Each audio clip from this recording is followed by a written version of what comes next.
Okay, good evening. I just want us to have a conversation, and I'll start with a question.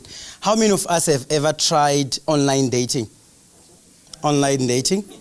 Okay. Okay, for those who came with partners, if you didn't come with your partner, I'll ask the same question. How many of us have ever tried online dating? Okay, I see a few of us did. So today my subject is stand out or don't bother. Stand out or don't bother. And I'll show you why, especially with regard to online dating, because I did try online dating and I learned two things from online dating. Very interesting. The first one is when you're using what they call eHarmony.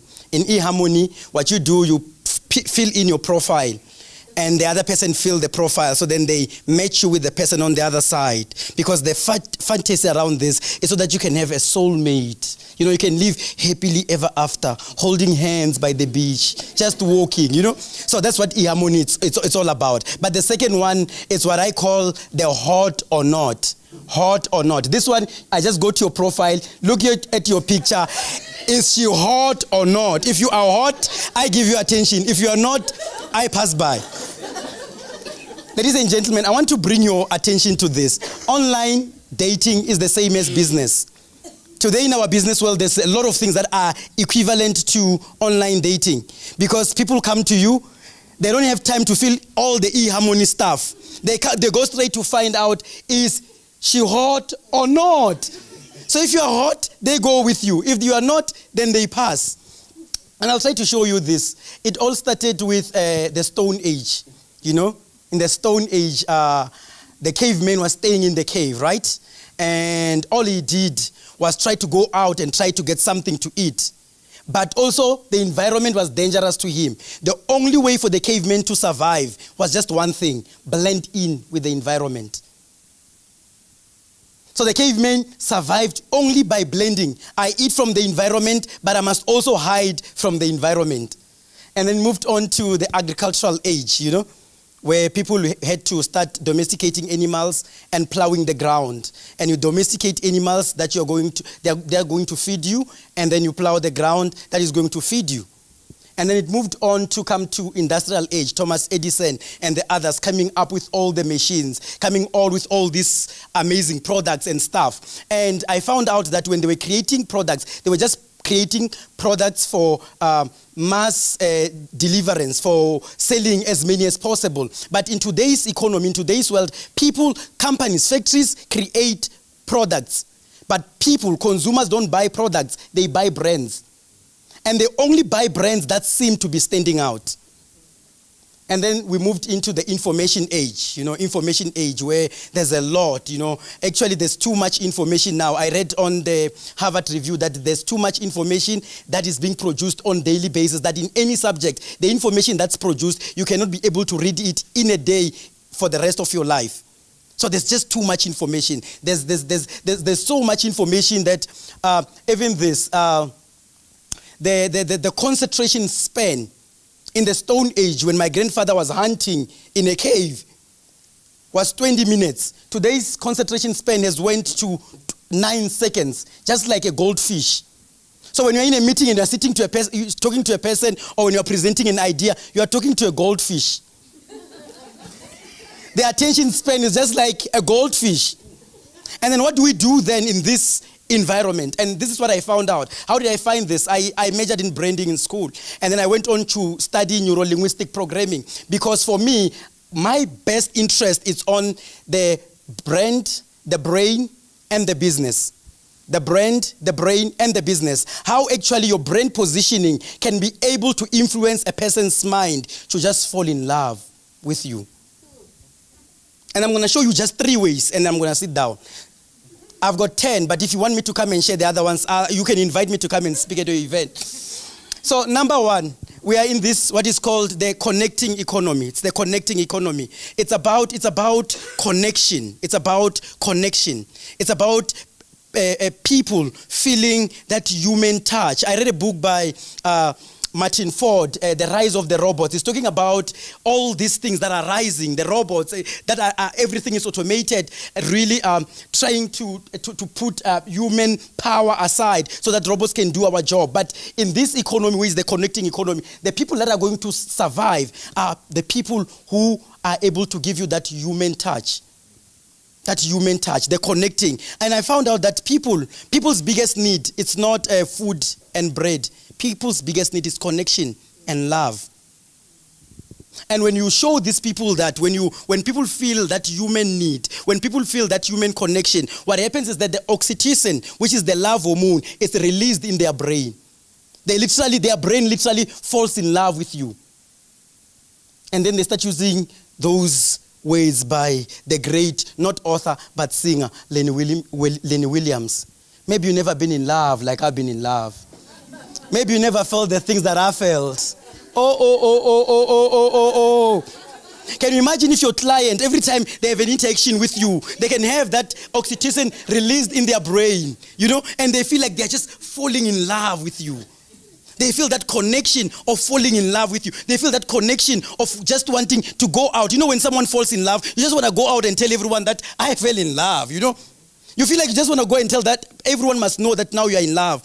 Imagine if your clients have that oxytocin every time they come in contact with your brand, they come in contact with what you do. They just want to go out and tell everyone through that connection. And the second thing that I'll share about, it's mainly meaning. It's about meaning. First thing, you must make them fall in love. The second thing is about meaning. Meaning must come before money. Meaning must be more powerful than money, because I've searched few companies, and companies that came up with meaning before money, they're the ones that are making a lot of money. And I'll give you an example. Number one company that we can look at is Google. They came up with meaning. And that meaning for them, they gave us access to information. We used to you needed to have a lot of libraries and all that for you to really get information. No, they gave us access. They democratized information. For free, you can get it on your smartphone. That's meaning. They didn't think about the money. They thought about the meaning, and the meaning brought in the money. The second company, it's obviously eBay.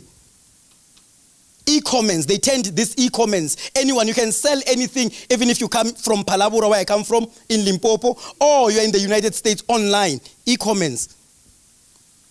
The other company, obviously, it's Uber. I'm not going to talk a lot about that because there's but let's move on. YouTube, in the past days, in the past days, you used to really you really need to have connections for you to appear on TV. You really have to get to share your ideas on video. Now you can just take a video from your phone anywhere and you put it online. They democratize that.